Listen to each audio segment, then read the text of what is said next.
Welcome to the Field Notes podcast, presented by Seaworthy Functional Medicine.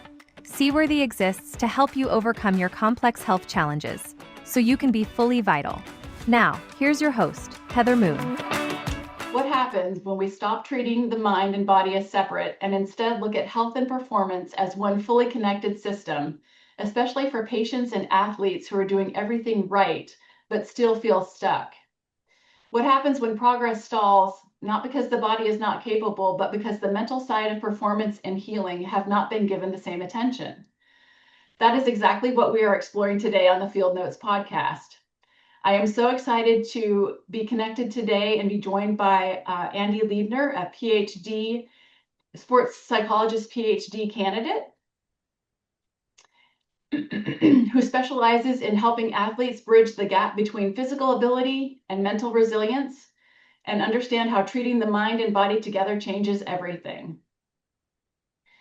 A short bio about Andy that's definitely worth highlighting because it is quite impressive.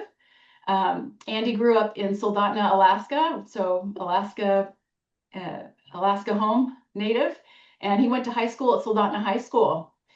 During his high school athletic career, he was extremely successful in individual and team events.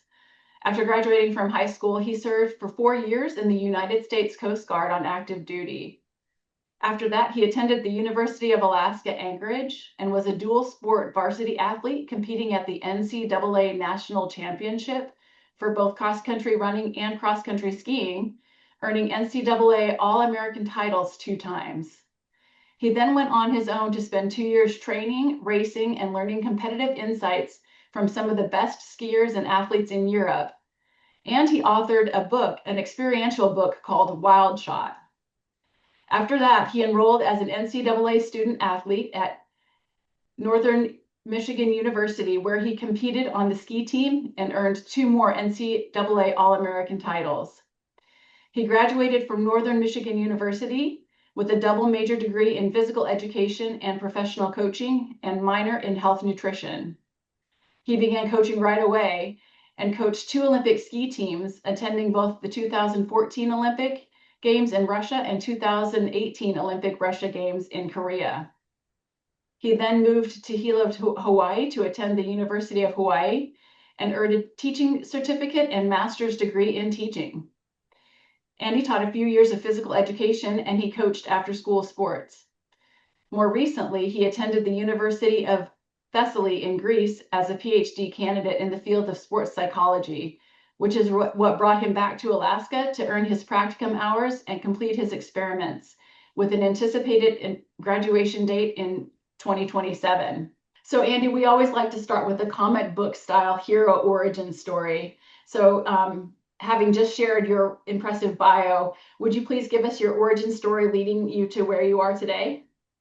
Yeah, sure. I appreciate it. And it's an honor to be on your podcast. Thank you for having me.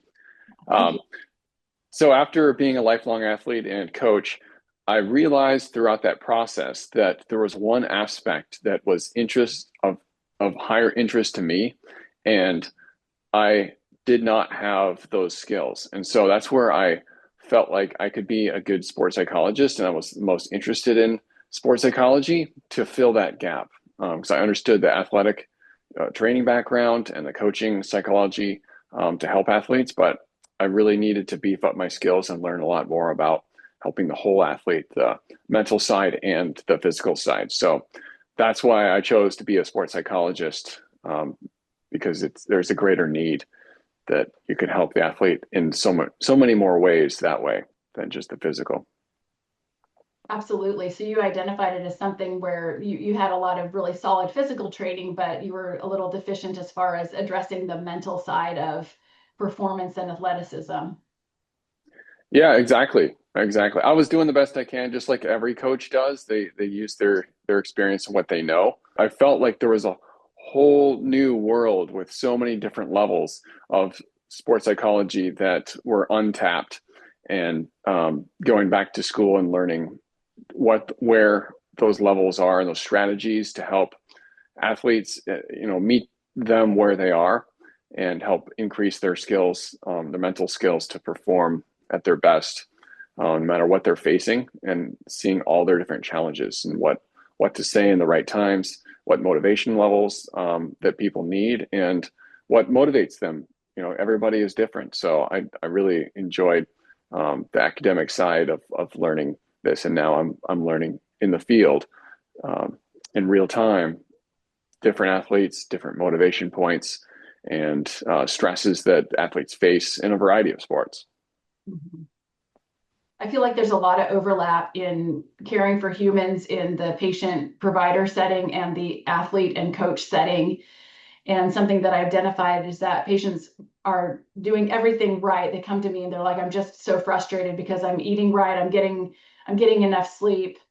I'm getting the exercise in, yet I just don't quite feel like I'm there yet, and I'm still not feeling optimized. And that's where I ask them, you know, are there things that are keeping you from living to your best potential? And a lot of times that circles around to a history of trauma or just some stress, and they don't know how to manage it or what to do with it. And so then I end up encouraging them to see somebody like you, a psychologist or psychiatrist, to talk through things. Another thing that I think we have in common is that there's this motivational interviewing. And as you shared, there are different things that motivate people. And I definitely experience that with patients.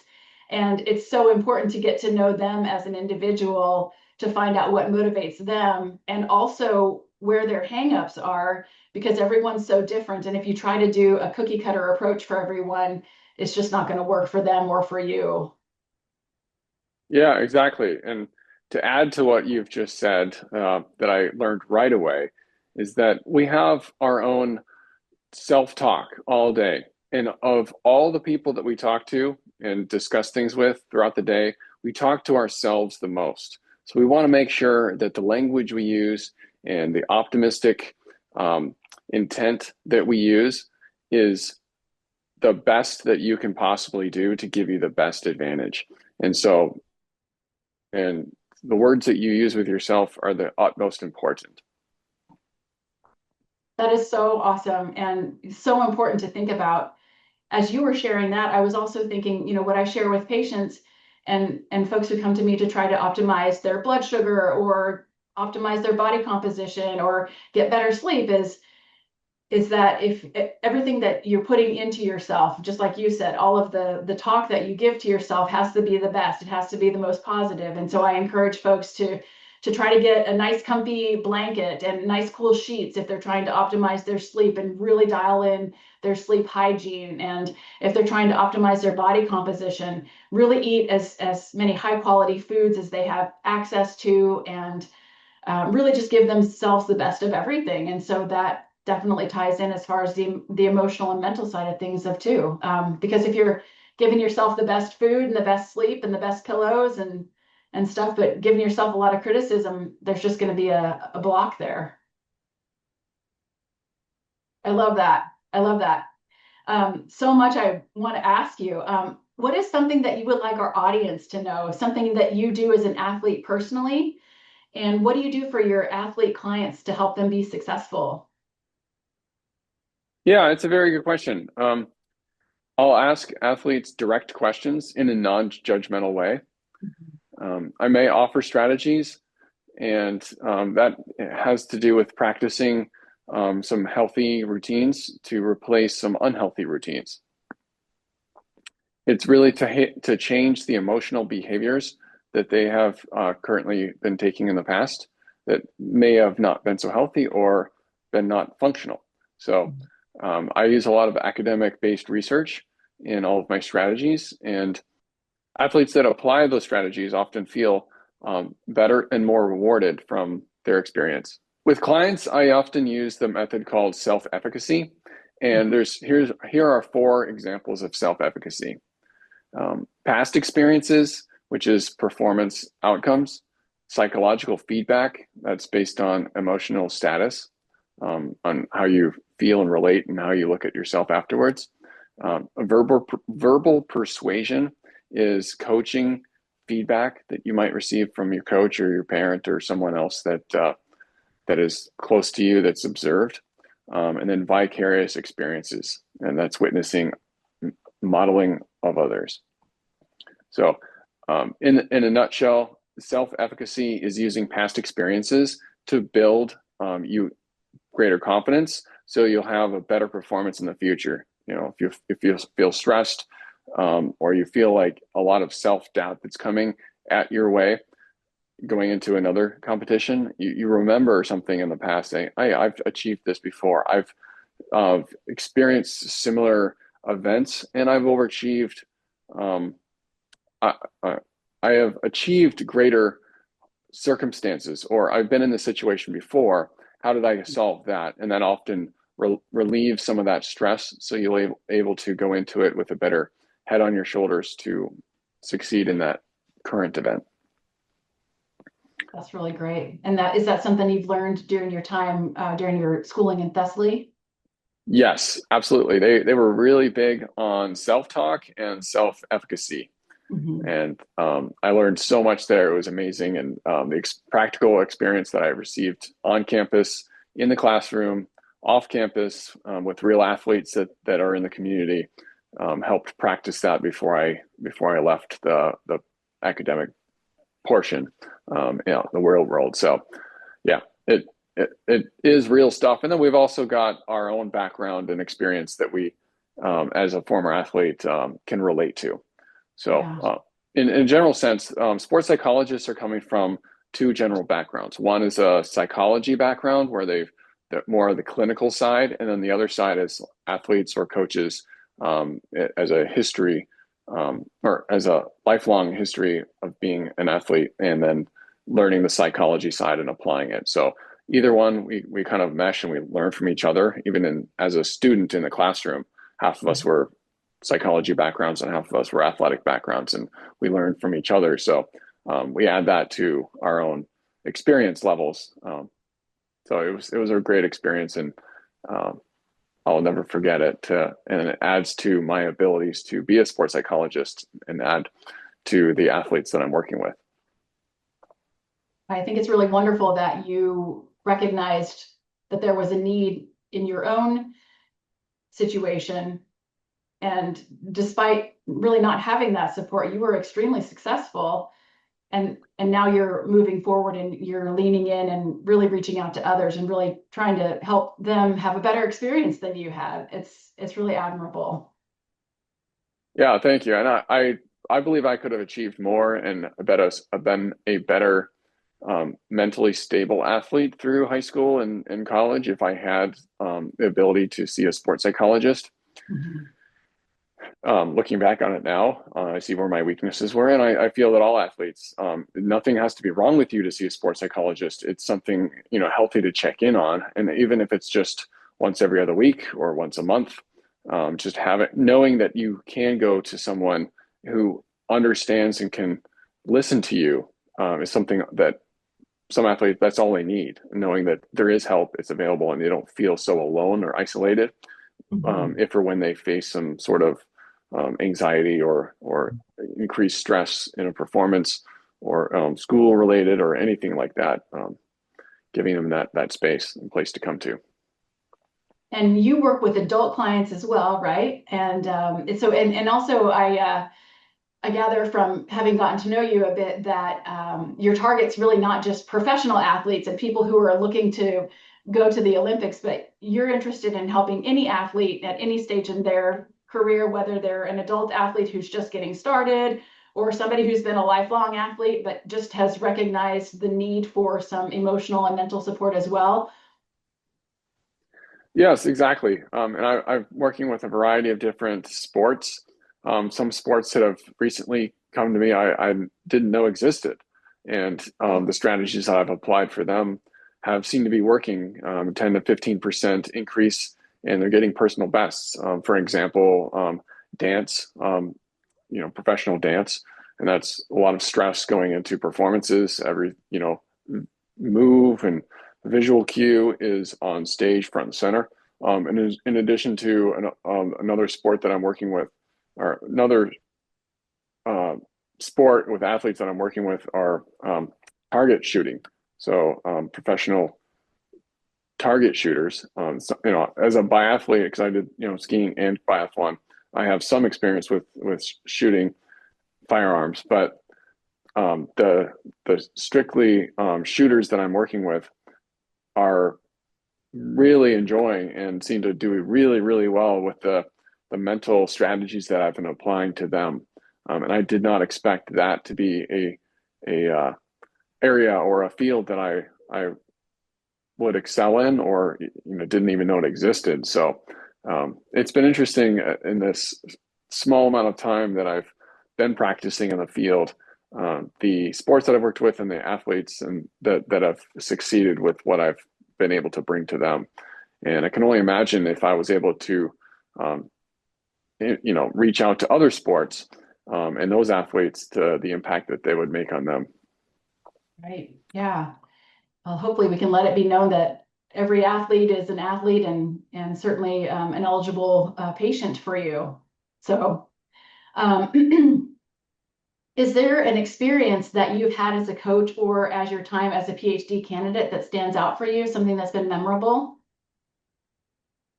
Yes, actually, before the 2014 games, I had an athlete take a hard fall on skis, and he broke a rib and fractured a few others.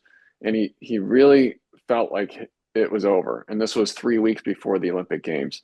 Mm. He was, really upset. He'd been training for years and years and years. He made the qualifier, and he felt like he had to quit.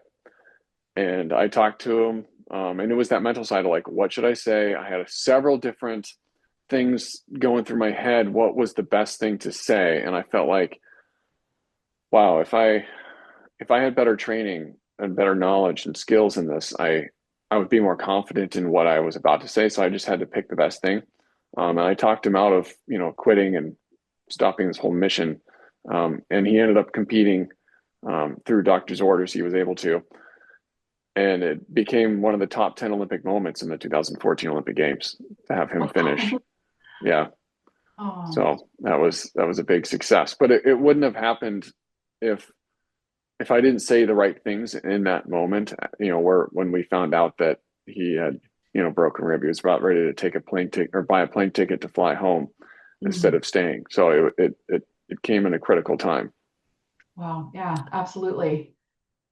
Yeah. So certainly it's highlighting to me the importance not only of self-talk, but the kind of talk, encouragement, or lack thereof that you've received from others. And therefore, it's all the more important to surround yourself with people who are going to be positive and encouraging, keep you safe. He proceeded, given having been released by a doctor. But not only is how we talk to ourselves important, but how others talk to us is also important. Yes, yes. And to provide a personal example, as an athlete, when I felt like I really needed it, and I'm thankful enough to have a highly qualified running coach in high school. He was formerly the head coach of Nebraska Cornhuskers for 9 years, track and field, before he came up to Soldotna to coach. I felt a lot of anxiety, and it took years for me to even tell him one time that I was scared. And now it's easy to talk about as an adult looking back.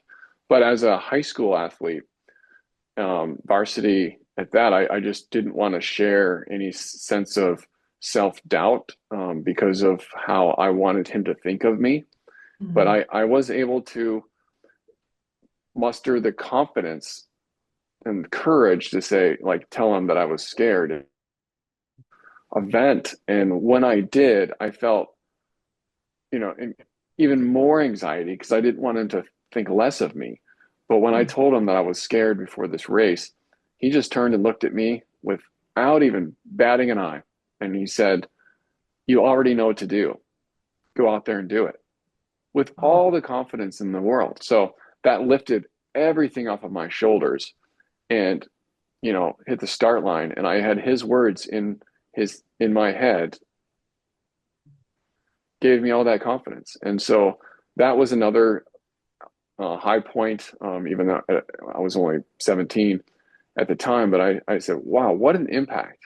Like, one sentence made a huge difference, in a young athlete's mind. That I know I'm not the only one in that case. So not only am I working with athletes, and I plan to not only work with just athletes, I'd like to be working more with coaches. And I've Mhm. already working with some coaches, but to help coaches and also parents understand their impact and what words would be the most impactful, and maybe some are counterproductive Mhm. for their efforts, because we all have the same goal of seeing the athletes succeed. Um, and sometimes our attitudes, our personalities can conflict with what we're trying to get across with our own stresses. And so not only do I want to work with athletes, but also coaches and parents, so we all understand the mission and can be saying the right things and doing the right things for our, you know, our friends, neighbors, kids, and athletes that we're working with. And getting back onto the adult thing too. I mean, adults have a lot more maturity, and they've been through a lot more, but they're just as fragile as kids are too when it comes to stress time and performing well. And we have our own little egos that we're trying to protect, but at the end of the day, like, you still have to be okay with you. Yeah. Yeah. And it circles back to the beginning of our conversation where you were highlighting the importance of setting goals. Is that something that you help athletes do? I mean, I don't know that as an athlete when I was younger, I really knew what my goal was. And at that time, I think it was basically about like running as fast as I could and getting the best place I could. And my goals are different now. And so is part of your work to help people understand what it is they're doing this for? It is. That's the why, the main center point of what it is that they're out here um, to do. And even if that's talking them into a different sport or taking a break from the sport, without the goal, we're, what are we doing here? Right. And that should be the main means of motivate or of motivation, is the center of the why, and it should be a healthy reason, um, not for unhealthy motivation points. So Gotcha. yeah, yeah. Yeah, when I'm interviewing patients and just getting to understand what their concerns are, it's definitely helpful to know what it is they're looking to achieve. And I may mistakenly create some goals in my head for them or assume I know what their goals are when they come in. But I think it's so important to listen to people. And if they don't really know what their goals are, really help them um, come up with for themselves what is best for them and what they're looking for. Yes, I totally agree. One of my mentors in this field is Holly Brooks in Anchorage. And Yeah. one thing that she mentioned to me before I even flew off to Greece to start this was just she gave me the awareness of, don't let your goals impede on their the client's goals. Because as the more that we work with them, the more that we get to know them. And yes, I have my goals for you, but they have their goals, and that's what needs to happen, not my goals. And so not pushing my goals on them is is the most important thing that I can hold myself back from doing. And I have to be conscious of that. And their goals might change too, and I should not be disappointed for someone else changing their goals. I really appreciate that. I think it takes a lot of maturity and self-awareness. You shared with me an experience or that the visualization process that the boxer you mentioned, what was the name of the boxer or the cage fighter? Yeah, Conor McGregor. Conor McGregor, you shared with me a dialogue that you were inspired by from him. Would you mind sharing that a little bit as far as visualization and preparing oneself for events? Sure. Yeah. Conor McGregor is a world famous cage fighter, and he uses visualization to prepare for his fights. So he is so serious about using visualization that when he trains in his gym, he visualizes thousands and thousands of people, maybe even tens of thousands of people, screaming and yelling and whistling and all cheering the whole time during all of his workouts. Every time he's in motion, he's always, getting himself immersed in that environment. And he's become so comfortable with that when he walks into the arena, and you can look at YouTube videos of him coming in, he is so comfortable and so used to it. He's just smiling and just, able to absorb that without putting him in an overwhelmed state of that much energy and power coming at him. So the amount of times that he has experienced that in the visualization type allows him that when he goes into the ring and feels it in real time, it's like the 10,000th time that he's done it, and it seems so natural, and he feels so accustomed to that as normal. Whereas his competitors may not have had that much visualization or even thought about training that side of mentality when you're the environment around them when they're competing and performing. And so they have generally, from a observer standpoint, been a little more overwhelmed and distracted from the things that are around them versus Colin, versus Connor, who has lived and worked in that environment because he's creating that. When we visualize something to such a real state, our brain often can't tell the difference. Like we can even close our eyes at any moment in the day and think about things. Let's say we can be walking in a park and you can smell the flowers in summertime and hear the birds chirping, and you could feel the sun rays hitting your face, almost to the point where you can experience sweating from the environment and breathe the fresh air. And you could be sitting in a dark room by yourself indoors in a temperature control room, and your body would be sensing something completely different. So that's the power of visualization. I can't stress it enough. Practicing the mental game is so important and an absolute essential element in sports for consistent success. So recently I've worked with some wrestlers, and in a group setting, I brought this to them. And first off, they're looking at me, what is sports psychology and how can I benefit from it? They're looking at me and they have some basic questions. So I look at them and this group, and I said, well, raise your hand if you feel that the mental side of sport is less than 10%. Some people raise their hand. And I asked them again, how about 20%? Less than 20%, raise your hand. Some people raise their hand. 30%, less than 40%, some raise their hand. Less than 50%. And by the time that we got, like 50, more than 50, over half the group was there. Like, they believed that the mental side of sport was around 50% of their performance. So with that, I asked them this question: if you really believe that your performance is impacted by 50% mental and 50% physical, how much time do you spend on the mental side? And right then, I saw a huge emotional change in many of their faces, because they realized that, yeah, they do all the physical training, but when it comes to mental training, there's very little done, and it leaves a huge void of, well, what am I missing? And they don't necessarily know, and most athletes don't know. We're not training the mental side. It's not something that we fit into our daily routine or our physical training side. So it's something we definitely have to start doing and adding into that routine. And also, I asked them, how many mental preparation exercises or visualization strategies do they know?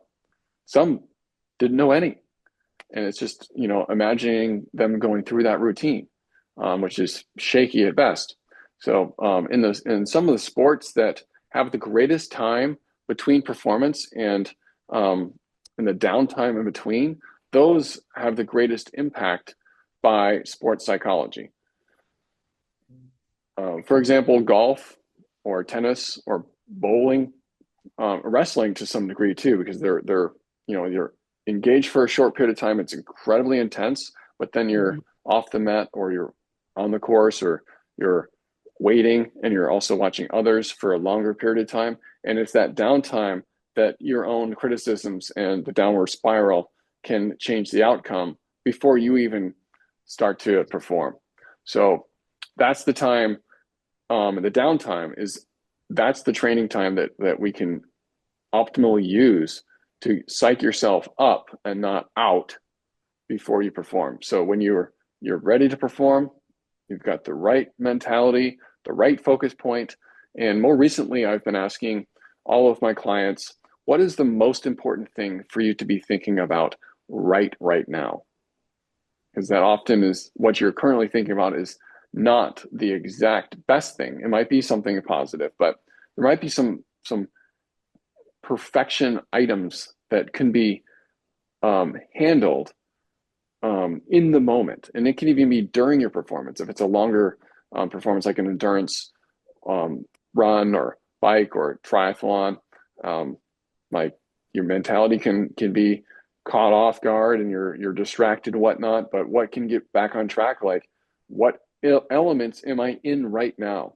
Is it my foot stride? Is it my form? Do I need to have a shot of Gatorade, or do I need some food right now? And how far away is my next checkpoint? Where is the trail moving? Is there a corner? Is there a downhill? What's the best position for me to be in? What technique do I need to be doing right now?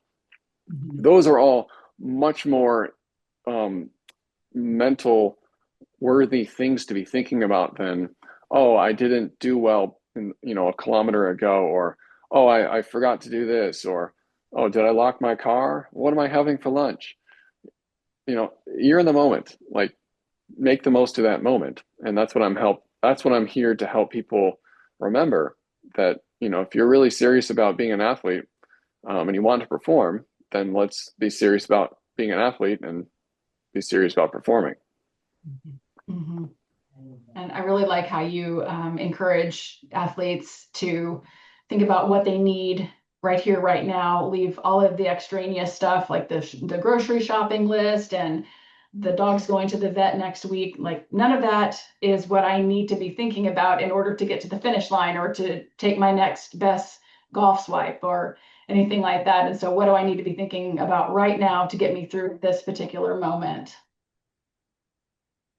Yeah, and often we might be in that mind. And this is a trap that I've seen over and over and over. And let's just say, pick golf, for instance. If you take that swing and it lands in the water, well, you fish it out of the water and your next shot has to go over the pond to land on the green. Now, as a normal human being, we would fish it out of the water and say, okay, don't hit it in the water, don't hit it in the water, don't hit it in the water. Well, where do you think the chances are that ball is going to probably go back in the water if that's your mindset?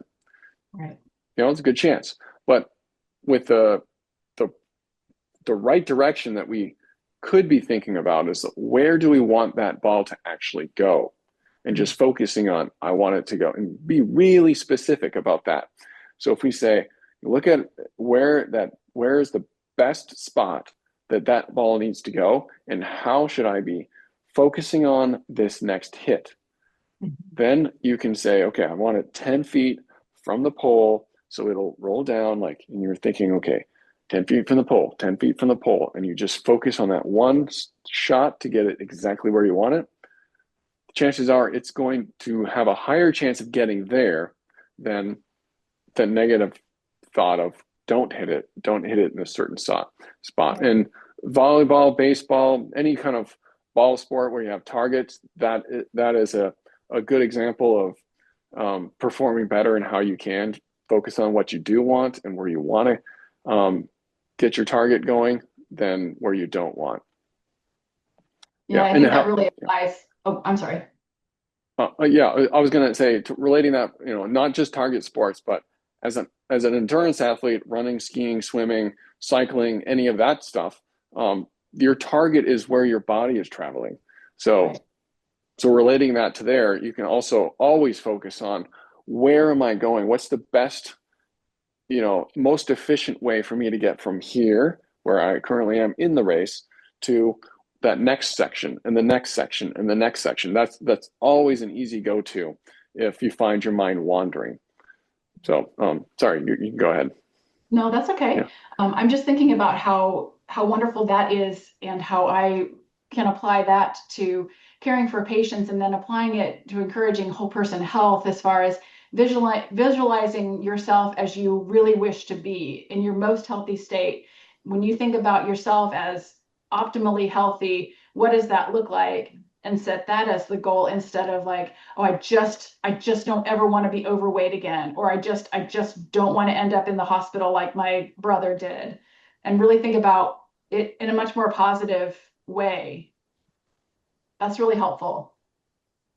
Yeah, in a nutritional side, too, you can apply this mentality of, just like you said, instead of thinking about what you don't want, using negative language, stop, quit, I don't want this, I don't want that. You say, what do I do want? What should I eat and what should I do to keep my body healthy?